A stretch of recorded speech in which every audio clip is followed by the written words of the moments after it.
Y'all ever have one of those Murphy's Law kind of days? Like anything that can go wrong will go wrong. Man, I had one of those days. I never had have bad days, and oh my goodness, yesterday was just one headache after the next. So let's get into what they were. So I'm headed down to my partner's house to drop off a title for him for a Nissan that we got in on trade because I was gonna be going out of town just in case it sells. We need the title, and I ended up leaving my house. And as I was getting ready to leave my house, my employee calls me and tells me 20 minutes before he's about to arrive that he can't go to work today for medical reason or thereabouts, right? Which then you're like, oh shoot, okay, so now I got to call my other employee, you make sure that they can come in. They did have availability, so that was fine. It was fine.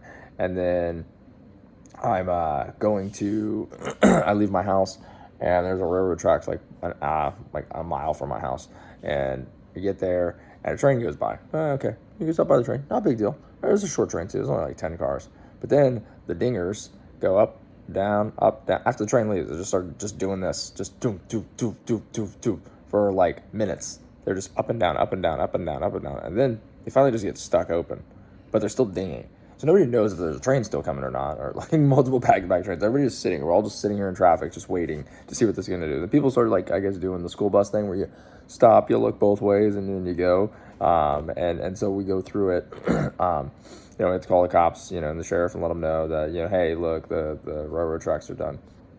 Are acting up. So I'm driving about 10 minutes away from 10 minutes. I've left my house, and I realized, shoot, the whole entire reason why I'm driving down here is to the title, and I didn't grab the dang title box that I have. So I had to turn back around, and I have to go back through the railroad tracks again, which are still broken, and I have to go wait in line, go through all that. I get back to the house, I look through my title box, it's not in there. I'm like, wait, why is this title not in there? Now, mentally, I don't remember even receiving it, so sometimes my business partner will actually grab the titles.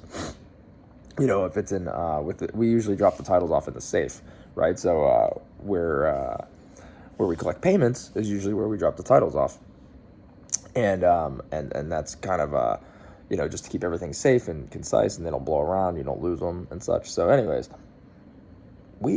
I'm looking through all over the place for this thing for like 20 minutes. Looking in there, so I'm like, I was like, did I get this thing? I go look in the car. I'm like, where is this title at? So I told my wife, I was like, look at the security cameras.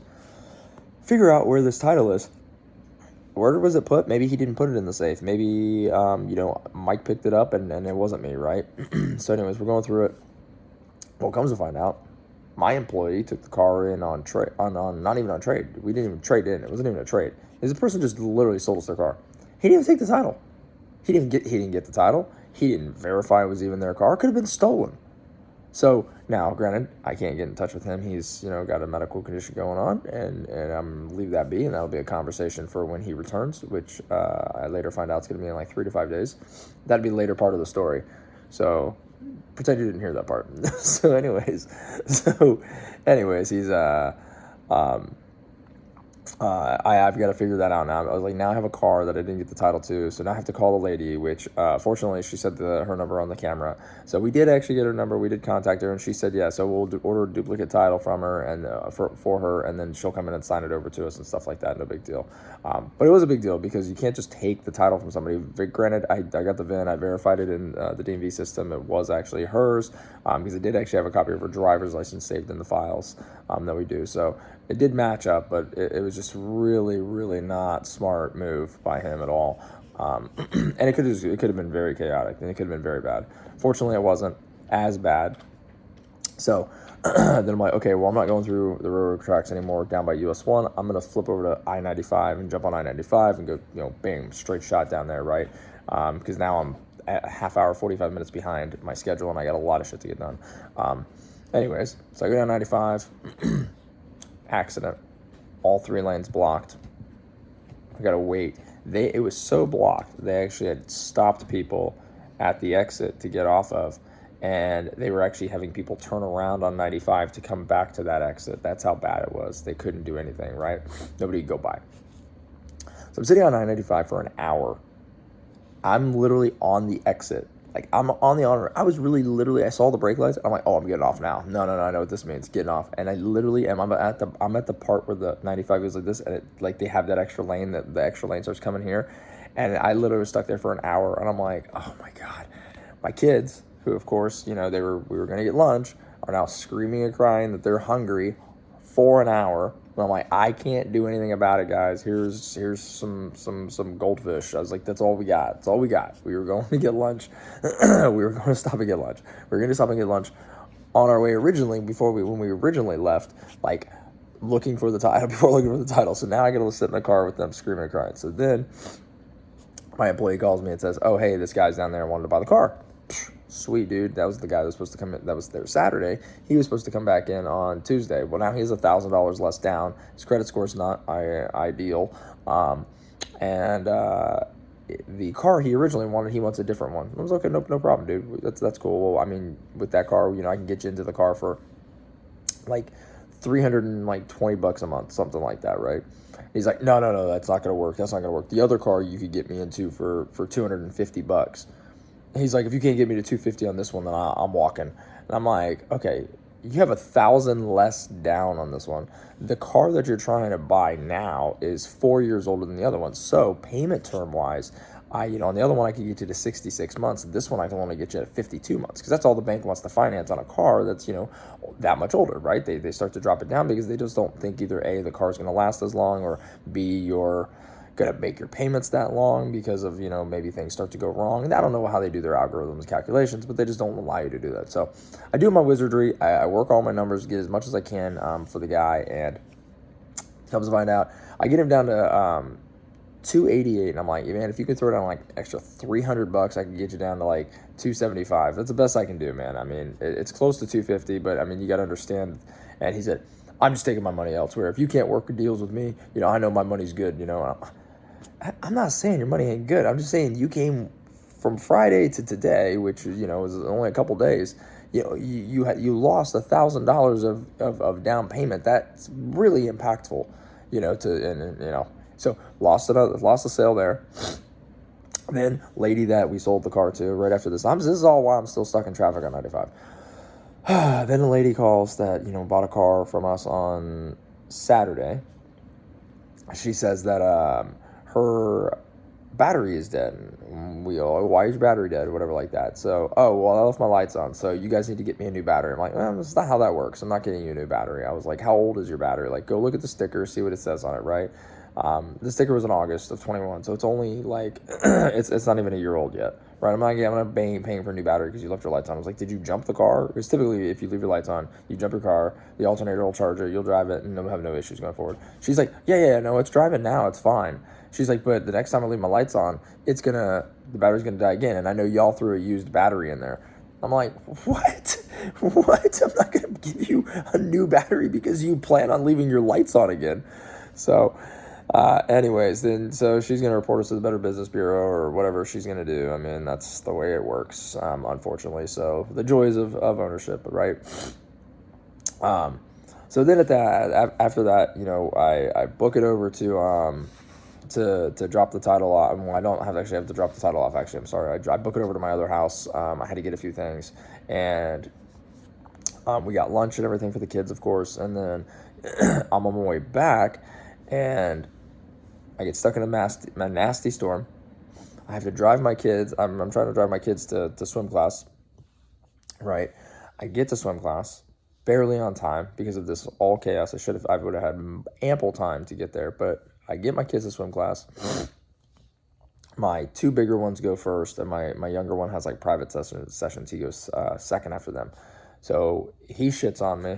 So that's lovely. So now I've got poop on my shirt, and I've got poop on my hands, and now I have to go take him to the car. He's 2, but he's nervous, right? So it's kind of the way it works. Sometimes you get nervous, your stomach gets a little knots. He shits on me, so I'm like, why not? So then while he's doing that, I get a call that car that we were in the process of selling, and we cannot sell now because the water pump just failed in it. The same water pump that we paid somebody to fix. So we lost another sale. It's just like, I mean, you can't even make it up. It's like, what? Never do we have that issue. I mean, usually our mechanics are really good. So I don't know what actually happened, but we'll find out today when he fixes it again. But we never have second problems like that. Like if he fixes it, it's done. You know, I mean, he's really good. Um, and so it's just like why not? Why wouldn't that happen? Why wouldn't that happen? So anyways, so he shits on me. I get him back in. I go out to the car, change him, wipe them all down, whatever like that, and everything. Get him in a swim diaper. And now this storm that was, we had drove through on our way to swim class gets closer. And as that gets closer, all my understanding is all the flowers start to open up and pollen and everything is near. And I have really bad allergies when it comes to like the pollen and stuff in the air. I'm not allergic to anything, but pollen, I guess I have allergies to. I don't know if that actually makes sense, what I'm trying to say. I don't have like peanut allergies, but that. Anyways, I start sneezing. My nose is burning. My eyes are burning. I've got to sit here for an hour at swim class, right?